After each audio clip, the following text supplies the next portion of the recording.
gue juga tidak lupa untuk berterima kasih kepada para noise yang udah setia juga di Raffi Everywhere. Dan pastinya untuk orang-orang yang pernah membantu gue di saat kritis-kritis sulitnya kehidupan gue. Namanya Dedi Nur. Dedi Nur ini dulu manajer gue yang udah cukup lama. Ya kurang lebih adalah beberapa obrolan-obrolan gue terakhir waktu gue pernah bikin podcast sama dia di YouTube gue nih. Kata-katanya dia nih tuh. Sehat itu mahal. Aku juga pengen tuh, jangan sampai anak gue tuh sakit kayak begitu gitu loh. Lu udah ada Rafatha. Ya itulah, jadi dia suka sedih juga sih guys. Ya itulah sosok Dedi Nur. Mas Dedi sehat-sehat ya. Masih diinget umur udah gak muda lagi, masih terus jaga kesehatan. Ada juga nih teman gue yang pernah minjemin gue duit 1 miliar tanpa jaminan. Buat Denny Cagur, terima kasih yang sudah menjadi partner gue di acara dahsyat kurang lebih 10 tahun. Ada lagi sahabat gue yang udah pergi meninggalkan gue juga, Olga, almarhum Olga Saputra. Yoga Saputra. Jadi gue mengenal Olga ini. Jangan lupa untuk subscribe di YouTube channelnya Noise. Jadi para Noise jangan lupa untuk subscribe.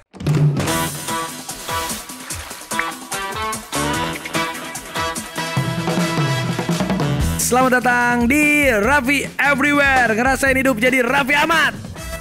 Hai Raffi Everywhere, gimana? Ngerasain hidup jadi Raffi Ahmad, enak gak? Nah sekarang ini udah bukan masalah enak gak enak, tapi kita sudah berada di episode terakhir di Raffi Everywhere. Aduh, Raffi Everywhere kan di sini gue bisa bercerita lewat podcast di Noise.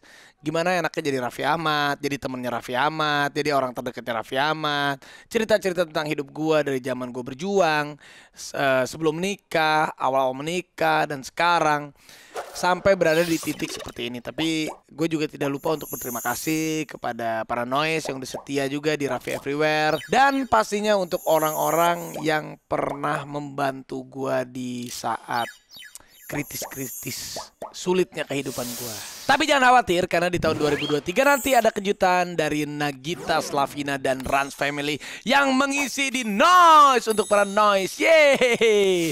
Jadi kita akan lanjutin ya, sebelum melompat ke Nagita Slavina dan Rans Family podcastnya di Noise, gue mau recap sedikit tentang masalah terima kasih tadi. Pastinya untuk Raffi Ahmad sendiri di Raffi Everywhere, gue mengucapkan terima kasih yang sekarang nih kepada Noise, kepada para Noise yang sudah mendengarkan cerita-cerita hidup gue. Tetapi cerita hidup gue ini tidak akan pernah ada kalau tidak ada orang-orang yang menolong gue. Yang pertama-tama banyak sih sebenarnya yang gue ucapin terima kasih ya. Pertama, kalau teman seperjuangan gue ya ada Baim Wong, ada Irwansyah. Terima kasih yang sudah selama di awal karir perjalanan hidup gue sebagai entertain, mereka support gue, Baim Wong, habis gitu Irwansyah. Kita udah berapa ya? Hampir 20 tahun lebih lah kita berteman. Ya pernah berantem juga. Sekarang kita udah masing-masing punya keluarga, punya anak. Ya terima kasih juga untuk Baim Wong dan Irwansyah yang selalu support gue. Dan juga ada juga nih teman gue yang pernah minjemin gue duit 1 miliar tanpa jaminan. Buat Denny Cagur, terima kasih yang sudah menjadi partner gue di acara dahsyat kurang lebih 10 tahun.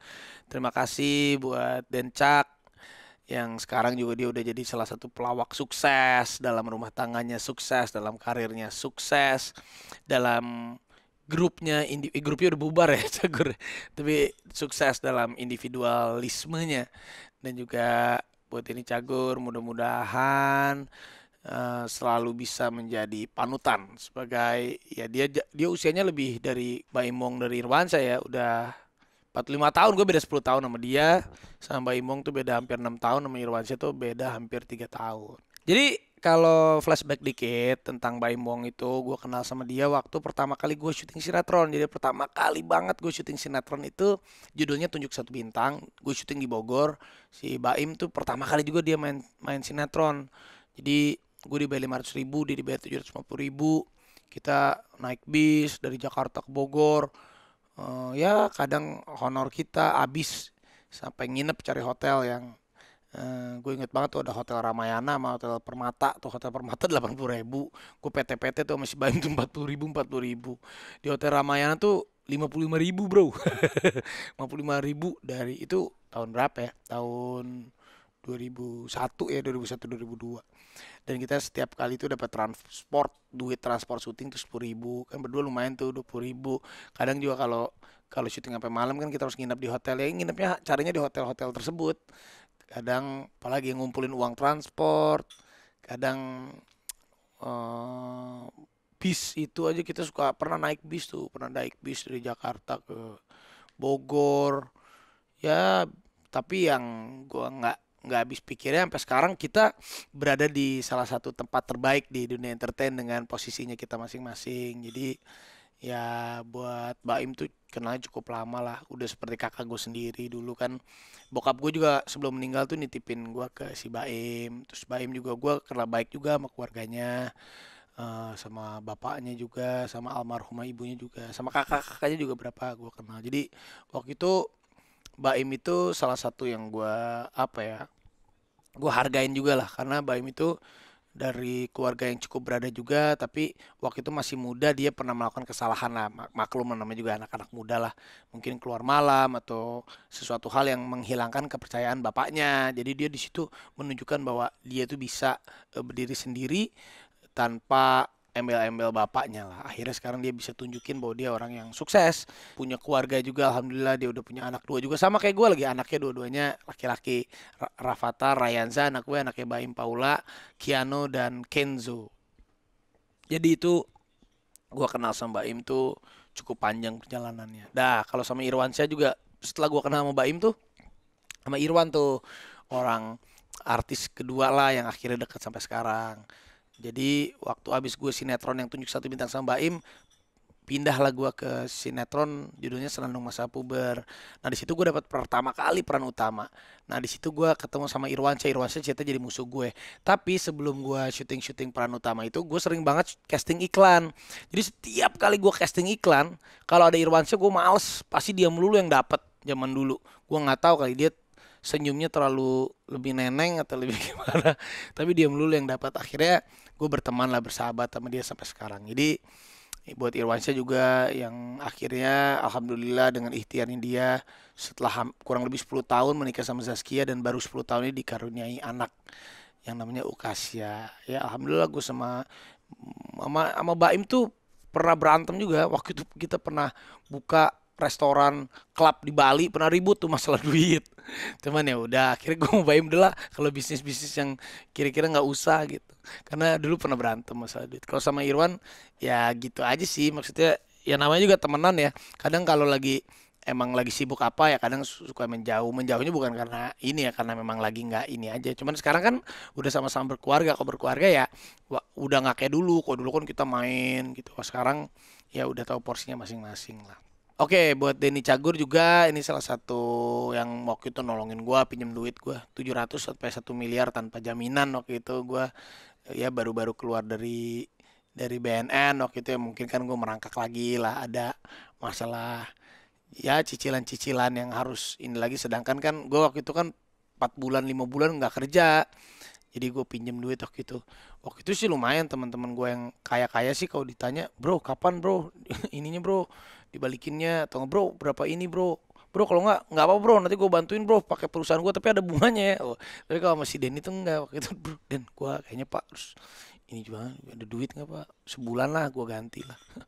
Oh iya dia nggak pakai nanya-nanya ini. Oh iya oke ada nih, gue ada duit pinjemin sama dia tuh. Terus gitu gua sebulan gue belum bayar, tapi nggak dia tagih juga. Tapi 2 bulan gue baru ngelunasin waktu itu. Emang karena gue ngumpulin duit. Cuman gue tanya si Denny, kenapa lu kok waktu itu minjemin gue? Ya karena kan ya dia juga tahu kali gue juga kerja, nggak mungkin gue lari. Dia juga tahu kan sepak terjangnya gue, sifatnya gue. Jadi waktu itu gue juga tapi ngomong sih sebulan itu, Pak gue kayaknya 2 minggu lagi gue bayar ya. Oh ya nggak apa-apa, santai aja Pak. Jadi dia emang baik sih, si Denny itu orangnya baik lah. Tapi dia juga ngelihat juga gitu. Kalau si Denny ini habis gara-gara di vlog waktu itu bilang lu gue pinjemin duit tanpa jaminan, DM Instagram gue semua minjem duit nih bro. Ya cuman itulah cerita hidup gue sama Denny lah gitu. Coba gue teleponnya, mudah-mudahan diangkat sih. Pak Raffi. Pak Denny. Yap. Gue lagi podcast di Noise nih. Lu lagi ngapain? Lagi sibuk gak? Lagi santai Pak di jalan. Oh ya udah, gue cuma mau ngucapin terima kasih aja karena waktu itu lu menjadi salah satu orang yang udah menolong gue pinjemin duit tanpa jaminan. Jadi gue ucapin terima kasih. Sama-sama Pak Raffi. gue begitu juga karena Pak Raffinya juga kan baik banget. Ya enggak lah, gue ucapin terima kasih Pak Denny. Pak Denny tuh baik banget. Jadi saya selalu doain Pak Denny selalu dilindungi oleh Allah Subhanahu Wa Taala dan semakin sukses selalu. Sama-sama Pak Raffi. Iya. Saya juga selalu mendoakan Pak Raffi Ahmad sehat, makin berkah, makin maju. Iya, meskipun kita udah nggak satu program lagi, tapi gue selalu mendoakan Pak Denny. Terima kasih. Iyalah. Jadi ente punya tempat di hati aneh. Wah. Jadi mau nangis nih walaupun gue kita nih. nggak kerja bareng, walaupun kita nggak kerja bareng, tapi secara hati gue tetap ngerasa dekat sama Raffi. Iyalah, pastilah gue akan selalu berutang budi sama lu loh Pak. Jadi gue doain selalu deh. Pak Denny ini hebat tuh, dia tuh keren banget. Sekarang anaknya udah 3 lagi ya? Iya 3. Anaknya udah 3, gue udah kalah nih. Gue harus nyusul lagi nih, cari satu lagi nih. Iya, nambah 1 cewek. Iya. Anak tapi bukan bini. Tapi 2023 Pak Denny mau ngapain nih? Pengen ini, salah satu keinginan yang belum terlaksana, pengen bikin spesial show stand up. Itu doang sih yang belum kesampaian tuh. Stand up special show Denny Cagur boleh juga tuh. Boleh. Iya, 2023 tuh. Iya, 2023. Udah Bisa siap lah nih. kita kerjasama sama Rans. Bener, kita aja promotornya beres itu, bisa diatur. Iya. Ya udah Pak Denny, saya cuma mau ucapin terima kasih doang ya. Sukses Pak Denny. Sama-sama Pak Raffi. Terima Sehat-sehat kasih. terus Pak Raffi. Iya. Terima kasih. Siap. Ya begitulah si Denny itu baik lah. Dia tuh bener-bener dari bawah juga tuh guys. Jadi gue, Baim, Irwansyah, Denny tuh dari bawah banget. Terutama Denny kali. Denny dari bawah banget. Gue juga tahu kan background keluarganya. Sama sih Irwansyah juga dari bawah banget. Cuman Baim doang sih yang agak kaya sih. Cuman ya gue senang lah teman-teman gue udah bisa berdiri di kakinya dia sendiri dengan perjuangannya. Kita lihat ya, Denny Cagur perjuangannya tuh berpuluh-puluh tahun dia mendirikan Cagur. Yang dulu bayangannya kan Cagur bagi-bagi 3, bagi-bagi 4. Sekarang dia individu sendiri juga sukses. Tapi ya berpuluh-puluh tahun dia merintisnya. Baim Wong berpuluh-puluh tahun dihina, dicaci. Sempat juga dia kena masalah ini itu, tapi masih bisa berdiri sendiri ya. Irwansyah juga sama. Naik turun bisnisnya, pernah jadi kue, travel, kena tipu mungkin ini ya. Jadi itulah guys. Jadi para noise harus tahu di Raffi Everywhere ini. Jadi di mana-mana Raffi Everywhere tuh bisa ngobrol sama siapa aja, menceritakan tentang siapa aja yang kalian harus tahu bahwa kita itu bisa berada sekarang berdiri di sini tuh karena masa lalu kita. Kalau kita nih ya rata-rata ya kita sukses sekarang karena masa lalu kita yang mau kerja keras. Kalau kita sekarang belum sukses, mungkin masa lalu kita belum kerja keras. Ada juga sih bilang, wah Raf gue udah kerja keras dari dulu sampai sekarang belum sukses-sukses. Mungkin belum waktunya, makanya minta terus sama Allah Subhanahu Wa Taala. Dan juga ada satu nih namanya Dedi Nur. Dedi Nur ini dulu manajer gua yang udah cukup lama. Jadi waktu itu gue sendirian sih tanpa manajer. Terus gue sama dia tuh hampir 5 tahun lah. Jadi gue dulu tuh yang bareng-bareng sama gue Astrid Tiar, gue, Tommy Kurniawan, almarhum Adi Firhansyah, Laudi Cynthia Bella, Gading Martin. Nah kita tuh bareng-bareng. Jadi waktu itu kita bareng-bareng di satu naungan, namanya adalah naungan Dedi Nur, DN Manajemen. Jadi sama Mas Dedi waktu itu kita cukup lama juga. Hampir 5 tahun. Jadi waktu itu gua sama sekali belum tumbuh lah jiwa-jiwa bisnis gua lah. Jadi apa-apa ya masih ada manajer. Dulu kan bokap nyokap gue juga bukan orang entertain. Tapi dari Dedi Nur ya gue cukup banyak belajar gimana caranya kita menghandle manajemen waktu, manajemen keuangan untuk kita dealing sama orang, gimana approach sama orang. Yang akhirnya waktu itu ya gue memutuskan untuk berdiri sendiri waktu itu.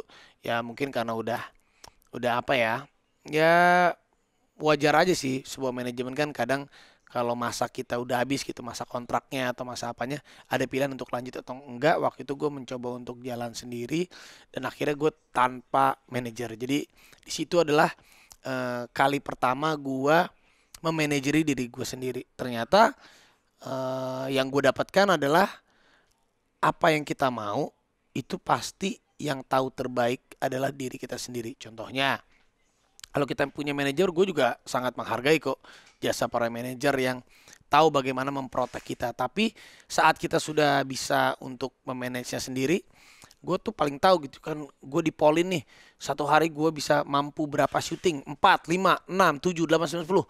Mau gue lompat ke sana ke sini, akhirnya gue untuk belajar bisa memanage diri gue sendiri di kala itu. Jadi mungkin sekarang Mas Dedi udah nggak tahu saya umurnya udah berapa. Terakhir kali ketemu waktu itu pernah diundang juga. Gue masih menjalin silaturahmi juga sama Mas Dedi. Em, Pernah ketemu Rafathar, mungkin ketemu Ryan sebelum kali dia. Rata-rata nih kalau manajemen itu manajer ya sama artis kalau sudah selesai masa kerjanya itu biasanya pada berantem. Biasanya tuh pada nggak kontekan. Tuh biasa ada masalah uang kek atau masalah prinsip. Kalau gue nggak ada sih. Gue tuh orangnya jarang punya musuh sumpah.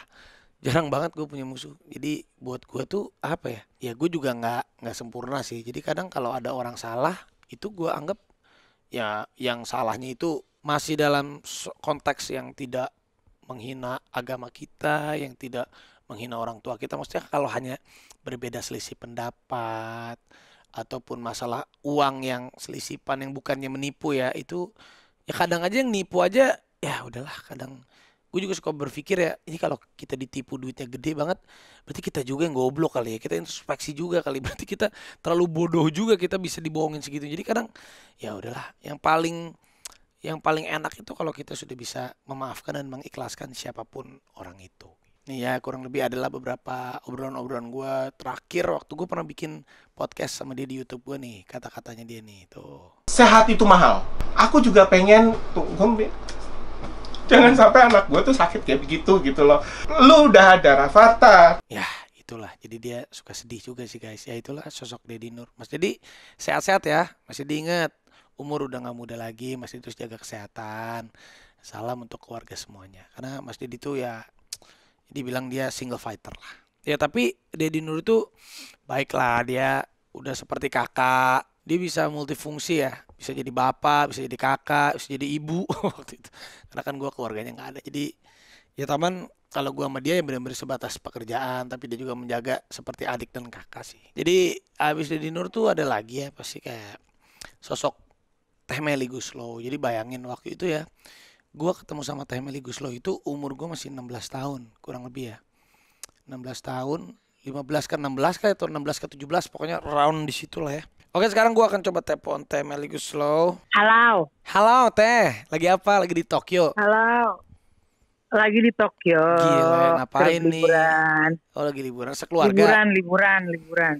Oh, Nyata keluarga. Oh iya Teh, aku mau ucapin terima kasih ya karena ini aku lagi bikin podcast sendirian. Aku ingin berterima kasih kepada orang-orang yang udah menjadi berjasa di dalam hidup saya, termasuk Teh Meli. Terima kasih Teh. Waduh, sama-sama. Alhamdulillah kalau dianggap berjasa. Alhamdulillah. Teh Meli dan Mas Anto terima kasih. Jadi dulu tuh mungkin aku pertama kali kenal sama Teh Meli itu di usia sekarang anak-anak Teh Meli sekarang jadi ABG ya. Ya benar-benar. Jadi aku Kok nanya? Iya, Teh Meli kolot. Enggak lah, usia itu hanya angka Teh. Tapi Teh Meli itu energiknya luar biasa. Jadi pertama kali aku kenal sama Teh Meli itu umur 15-16 tahun. Sekarang anak-anaknya umur segitu ya Teh, malah lebih tua dikit ya. Lebih tua. Iya, jadi Lebih tua perjalanan sama Teh Meli sama Mas Anto tuh ya udah 15 tahunan kurang lebih kali ya Teh ya kita ya. Iya benar. Iya, aku selalu mendoakan Teh Meli dan Mas Anto juga sehat selalu. Ya mungkin kalau Amin. kalau aku nggak ketemu Teh Meli, berarti mungkin aku hanya jadi pemain sinetron biasa aja Teh, hanya sebagai bintang sinetron bukan BBB. Oh. Aku ucapin Pokoknya terima Raffi kasih. juga yang inilah yang maju terus. Iya, aku maju Semakin terus. maju, makin banyak rezekinya, Amin, amin. makin banyak bantu orang. Amin. Amin. Ya, sampaikan untuk Mas Anto, terima kasih ya.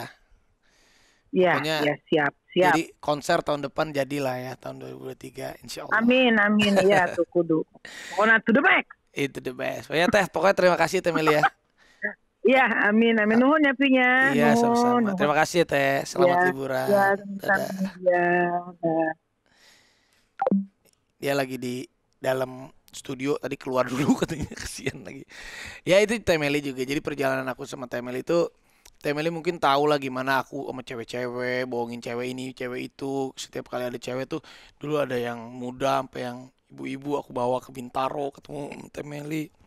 Sama si Bella aku bohong-bohongin terus, nangis. Mati kado sama Temeli. Tuh cewek-cewek yang lain gitu. Dulu Papa banyak ceweknya tuh. Rafathar dulu mau banyak ceweknya? Oh enggak, dia bagus.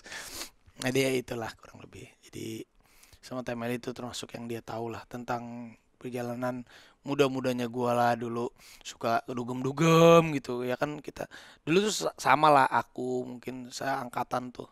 Ya ceritanya ibu kosnya tuh Meli Guslo gitu, kadang suka suka jalan-jalan mall dulu, makan, kadang dugem, kadang tour BBB, muter-muter keliling keliling kota-kota. Jadi banyak banget kenangannya guys. Kalau sama Teh Meli gitulah, aku kira-kira memang udah seperti kakak, seperti ibu. Jadi Emily juga selalu hadir dan selalu ada di setiap momen-momen terpenting. Contoh kayak aku nikah sama Gigi, diciptain lagu Kamulah Takdirku. Rafathar lahir dikasih lagu judulnya Hadiah Tuhan. Rafathar Rayansa juga ada lagunya. Jadi kadang karya-karya Temel itu selalu melekat juga dalam hidup aku sama Nagita, sampai Nagita. Jadi dulu ada lagu aku judulnya Jodoh di Tangan Tuhan. Itu ciptaannya Meli waktu aku belum dapat jodoh. Terus ada lagi dulu Tergila-gila, judulnya karena aku tergila-gila sama cewek-cewek mulu. Ada lagunya tapi nggak ada yang meledak lagunya emang karena gue yang nyanyiin. Tapi pas yang sama Gigi meledak nih. Emang pas lah yang Kamulah Takdir. Jadi ya setiap nama gue selalu percaya tuh bahwa ada kata-kata yang bilang setiap orang tuh ada masanya, setiap masa ada orangnya. Itu bener banget bahwa setiap manusia itu pasti akan hadir di setiap masa-masa yang akan selalu kita kenang. Dan masa-masa itu, di masa-masa itu pasti ada orang-orang juga yang selalu kita kenang. Jadi itu yang selalu gua inget. Jadi kadang kalau udah umur 35, 36 gini, gue selalu mendoakan teman-teman gua yang atau orang-orang yang pernah berjasa dalam hidup gue ini sehat walafiat terus. Karena kadang kan kalau kayak sekarang ya sama teman-teman kita selalu yang kita bener-bener yang kata orang tuh makanya kenangan-kenangan indah itu tidak akan pernah kita lupakan. Yang terindah banget sama yang terpahit banget. Jadi kadang yang terpahitnya banget itu sama teman-teman kita, sama orang terdekat kita akan selalu kenang itu sebagai sesuatu hal yang bisa menguatkan kita. Yang terindahnya juga akan selalu kita kenang agar itu menjadi sebuah kisah klasik buat masa depan kita. Temel itu banyak ngasih gua spirit aja sih bahwa yang namanya. Jadi gua melihat waktu itu namanya juga anak muda ya. Pernah ada yang namanya star syndrome. Itu sangat manusiawi dan bisa terjadi sama siapa aja. Mungkin waktu itu di kala umur gue 16, 17, 18 tahun itu sindrom star itu ada. Gue merasa bayangin aja gue dulu sekolah gitu-gitu doang, tapi gue punya uang buat beli rumah. Daddy Nur, telepon gue nih, angkat aja. Hai Mas Dedi, lagi apa? Aku lagi kangen banget sama cucu aku. Aduh. Kapan aku bisa kesana? Ini aku lagi bikin podcast sendiri nih. Aku tadi lagi mengucapkan terima kasih sama orang-orang yang udah ada di hidup aku, yang sudah membantu, salah satunya Mas Dedi. So sweet. Iya, Mas Dedi lagi di Aku nggak mana? perlu kamu. Hah? Aku nggak perlu kamu. Aku perlunya cucu aku. Kurang ajar Pengganti ya. Raffi Masa gua nggak diperluin lagi? Cucu aku. Rayansa itu penerus kamu, bukan Rafathar. Oh, kalau Rafathar penerus siapa? Gigi. Oh, Rafathar penerus Gigi. Ya. Jadi Rayansa penerus aku. Iya. Oh, ini Mas Dedi lagi di mana nih? Aku lagi di rumah, nggak kemana-mana. Kenapa? Oh iya, nanti aku kasih kado tahun baru ya. Kemarin kenapa aku nggak diajak ke Padang? Padahal pengen deh. Ke Padang cuma pulang pergi doang, capek. Itu juga dari Semarang nih kemana-mana udahlah, capek. Oh. Iya nanti Terus apa diajak. sayang? Ya enggak, cuman mau ucapin terima kasih aja. Mas Dedi sehat-sehat terus, ya oke? Amin dong. Umroh kapan kita umroh? Iya, nanti kita umroh ya. Emang masih kuat nggak sih jalan umroh Mas Dedi? Kirain gue udah kakek-kakek banget, masih kuat ya? Oh iya udah, oke. Oke, makasih Mas Dedi. Rumah kapan? Belum, Launching lama. kapan? Masih Maret kan. Belum jadi-jadi. Oh gitu. Itu dikabarin ya. Oke. Ya udah. Dadah. Oke, aku kirim ya. Iya Mas, Dah. makasih. Ya gitulah, udah kurang ajar kan. Gue udah nggak dianggap artis yang namanya juga manajer artis, yang dilihat tuh bibitnya. Kalau gue dibilangnya udah mau kalah, ngetop sama Rayansa. Ya, ada lagi sahabat gue yang udah pergi meninggalkan gue juga, Olga, almarhum Olga Saputra, Yoga Saputra. Jadi gue mengenal Olga ini sudah cukup lama ya, dari kita main sinetron, tapi selalu beda sinetron awalnya. Akhirnya kita di Dahsyat tuh ketemu, terus sinetron bareng. Jadi selama gue bawain acara Dahsyat di awal, itu gue bareng main sinetron sama dia.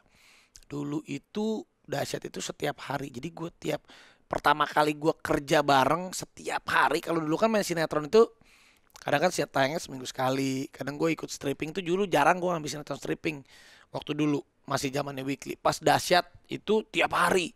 Gitu sinetronnya setiap hari juga. Jadi waktu itu gue ketemu sama manusia yang aneh, yang langka itu almarhum Olga.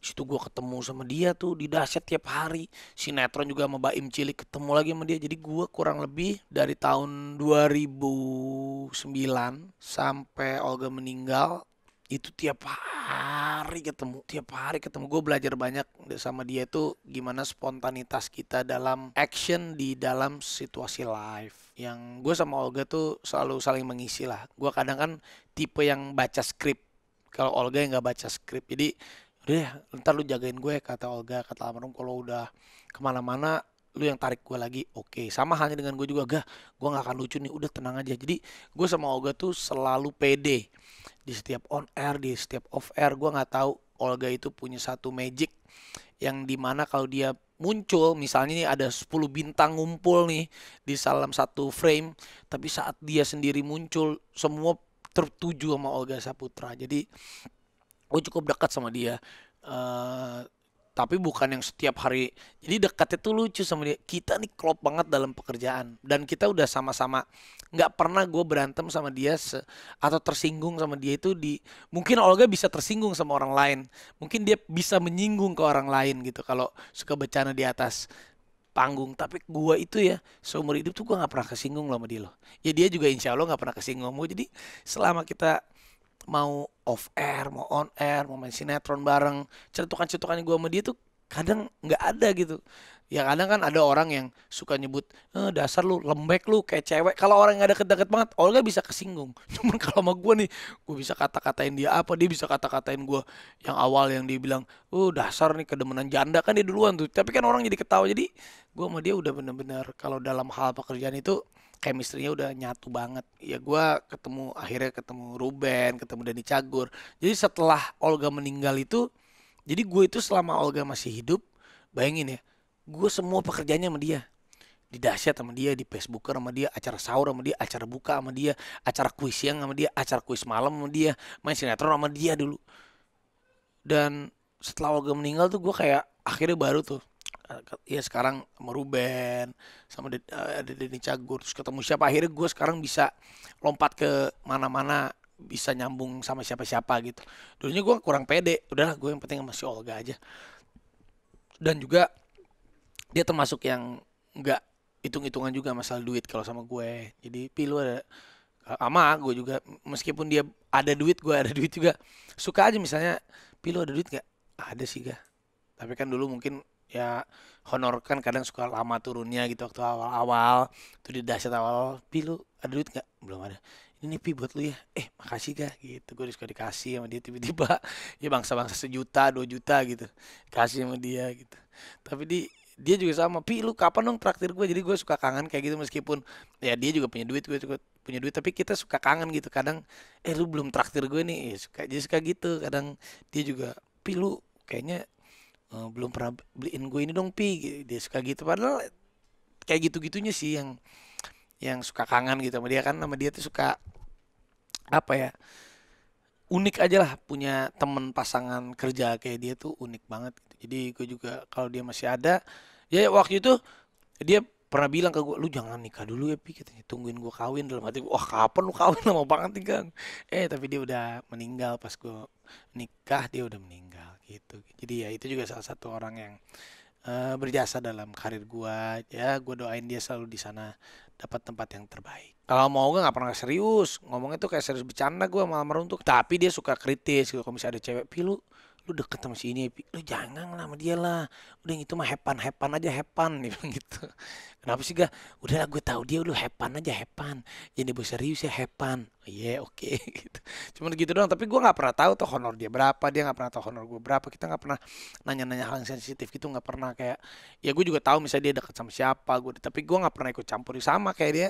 Gue sama dia tuh sinyalnya tuh udah klop banget buat pekerjaan, jadi untuk urusan yang pribadi gitu kita sangat-sangat saling menghargain gitu. Ya kalau nangis ya orang meninggal pastilah, maksudnya nangis itu kan bukan berarti kita mengucurkan air mata aja, tapi kadang batin kita gitu kayak ngerasa kehilangan gitu, sedih juga gitu. Wah gila, waktu pas si Olga meninggal gue kan kadang kalau setiap bulan puasa tuh kadang suka inget juga sama dia kayak aduh, biasanya si Olga nih dia tuh suka bawa makanan kan, pipi nih kalau gue kan cuek orangnya kan, nggak suka bawa makanan gitu, gue mau makan makan apa aja gitu yang ada. Ke si Olga kan selalu ada kerupuk, ayam goreng, pecel lele, pecel ayam, sambel. Dia tipenya kayak gitu kan, pasti dia suka suka di prasmanan atau gitu, pipi sini pi, dia suka suka suruh asisten itu kasih sirapi, ada tempe, ada mendoan, tipe-tipe gitu. Suka makan yang goreng-gorengan yang agak-agak kurang sehat, tapi memang itu ciri khasnya dia gitu. Jadi gua kalau bulan puasa tuh kadang acara sahur, acara buka puasa suka keingetan dia aja gitu kayak ih dia nggak ada juga nih orang nih gitu. Udah berapa tahun ya, udah 5 tahun, wow lebih kali ya, udah 5 tahun lebih kali dia di 2000 berapa dia meninggal, 2013 kali, 2012 13 14 tuh udah 5 tahun lebih, udah 5 tahun lebih lah. Jadi kadang udah kadang suka inget juga ya si Olga ya gitu. Kadang kalau ngeliat si Billy juga kan suka bercanda-bercanda sama dia, ya suka kangen juga gitu. Terakhir itu ya kalau obrolannya itu paling gua pas mau sama si Gigi, si Olga bilang lu mah ini apa, jangan nikah dulu kan, ngomong gitu dulu kan, tungguin gua aja, lu jangan nikah dulu, kalau lu nikah dulu ntar di TV ntar lu nggak laku, gua nggak bisa jodoh-jodohin lu sama cewek, nggak bisa di ojok-ojokin. Jadi habis itu dia sakit, udah sih. Jadi waktu itu terakhir obrolan nggak ada gua obrolan serius, tapi dia selalu waktu saat dia ada benjolan di leher dia selalu udah ngingetin sholat, terus bilang itu udah lebih jangan nyari duit, jangan gini-gini banget nih, ntar sakit mati, duit kita juga yang nikmatin orang lain. Kalau dia bilang gitu, ya udahlah kita secukupnya aja kalau kerja. Iya gue bilang, dia duluan yang nggak ada bukannya gue. Ya terakhir mungkin pas dia lagi di Singapura kali, gue sempat jengukin dia waktu di ruang yang ICU apa HCU itu gue lupa lah, gue sempat ketemu sama dia waktu itu udah pakai ventilator. Gue sempat ngomong, enggak, ini gue mau kawin, gue mau nikah nih bulan depan, gue bilang gitu. Gue mau nikah nih ntar lagi, gue bilang berapa bulan lagi sama si Gigi gitu. Yang tadi ngeliat kan ada ini kan, ada monitornya kan, naik turun, gue suka kayak stand up komedi depan dia, kayak ngobrol aja. Ntar gue kalau kawin duluan, lu jangan ini ya, atau nggak lu gini, lu datang deh, lu makanya cepet sehat. Lu kalau nggak sehat-sehat, nikahan gue tetap datang, ntar pakai ventilator aja, lu jalan, gue ngomong gitu aja, tapi ya gitu, ya kan udah pakai, dia udah nggak ini, tapi bergerak kayak ini, naik, terturun lagi. Jadi kalau gue ngebecandain dia yang kayak, yang apa ya, yang bercandain internal sama dia gitu, enggak, ini lu kan ditungguin ntar sama ini ada yang, ntar lu sedih lo kalau lu nggak, terus naik lagi, turun lagi, naik lagi, turun lagi, terus kayak kerasa gitu pas gue balik ya gitu. Ini sama nih kayak kemarin sama nenek gue, jadi sama udah posisi kan udah pakai ventilator, sama nenek gue juga, sama Gigi pas datang, nih pulang ya, nangis gitu, dia nangis, terus detak jantungnya naik, sama si Olga juga, ya udah agak, gue balik ini ya Singapura mahal, gue bilang gitu, bercanda gitu, dia terus nangis, sempet kayak nangis gitu, dia naik lagi itunya, ya gue juga masih suka nunggu di situ semenit lagi, gak gue belum balik nih, terus naik lagi gitu. Jadi itu tuh momen-momen terakhir yang pas kemarin gue sama nenek gue juga, jadi kayak inget si Olga gitu kan. Kalau diajak ngomong emang sih kalau yang kita punya hubungan batin tuh pasti naik gitu lah, itunya grafiknya. Kayak nenek gue juga kemarin naik nangis, si Olga juga sama naik pas gue udah gue balik lagi ya, lu sehat ya, lu cepet sehat ya, gue tungguin. Dahsyat gitu, dahsyat, ini udah kangen, nangis, udah gue pulang. Itu sih terakhir momen-momen gue ngobrol. Oke, jadi itu adalah episode terakhir kita di Raffi Everywhere. Terima kasih untuk semuanya yang udah dengerin Paranoise dari episode pertama sampai sekarang. Terima kasih juga buat semua bintang tamu yang udah jadi narasumber ngobrol-ngobrol di Raffi Everywhere, di Noise. Terima kasih yang udah subscribe, terima kasih yang udah dengerin. Sekali lagi aku ucapin terima kasih buat semuanya ya. yang udah nolongin gue, yang udah support. Nama-nama tadi juga yang ada di episode ini ataupun yang belum kesebut, mohon maaf banget. Jadi ya di 2023 ini pesan gue, kalau kita masih dikasih nafas untuk kesempatan hidup, gunakanlah hidup yang baik. Kesempatan waktu, kesempatan nafas, kesempatan pekerjaan, kesempatan peluang itu jangan kita sia-siakan, karena kita mau punya banyak uang, cuman waktu dan kesempatan yang gak bisa dibeli dengan apapun. Jadi selama kita masih bisa bersama orang-orang yang kita sayangin, selama teman-teman baik kita masih ada, selama ibu kita, ya orang tua bapak kita, anak-anak kita masih ada semuanya, jalin silaturahmi yang baik dengan mereka. Dan jangan lupa guys, yang paling murah, yang paling kelihatannya kayak mudah tapi kadang gengsinya yang mahal, itu ucapkan terima kasih. Jadi ucapkan terima kasih kepada semua orang yang sudah membantu kamu, yang sayang sama kamu. Ya karena mereka lah kita bisa seperti ini. Karena gue percaya gak ada yang namanya manusia Superman, selalu ada yang namanya super family, super team, semuanya lah. Kita gak ada yang bisa hidup sendiri guys. Jadi para noise, aku pamit, aku ucapin terima kasih. Gue Raffi Ahmad, sampai ketemu lagi di Noise 2023. Terima kasih para Noise. Raffi Everywhere, gimana? Enak gak jadi Raffi Ahmad? Thank you.